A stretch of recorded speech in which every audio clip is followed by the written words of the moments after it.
Hi guys, this is Colleen Frost, and I wanted to address a question that a buyer actually asked me yesterday. I showed them a property of mine, and after discussing the property and whether or not this would be a good property for them to purchase, they asked me about a buyer's rep agreement, and they thought that they would have to pay me a certain percentage in order to make an offer on the house. And I explained to them that that wasn't the case.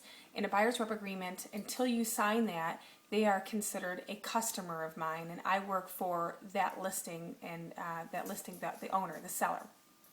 So even if I were to show them another property on the street that wasn't mine and they wanted to go into another house down the street and preview that property, again, until they sign that buyer's rep agreement, they are only a customer of mine. They are not a client. So when I go into another house that perhaps a RE/MAX or a Coldwell Banker is listing, I work for that homeowner until I have the buyer's rep agreement signed by my buyers. And the buyers don't have to pay anything to sign the buyer's rep agreement. We do have in there that they will pay us 3%, but that 3% is paid by the sellers of the listing property.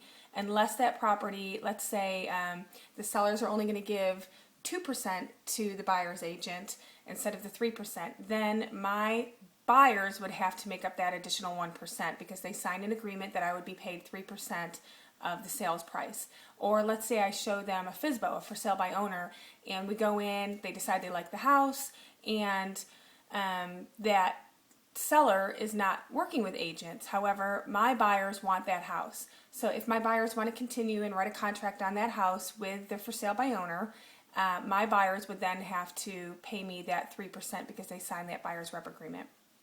But if they want to just go in and purchase a house that is in Netris and multiple listing service, and they're paying the sellers are paying the 3%. There's no fee for those buyers to write a contract on that house and close on that property. That is all taken care of by the sellers of that property. If you have any questions or comments, you can email me at colleen.frost@gmail.com. Thanks.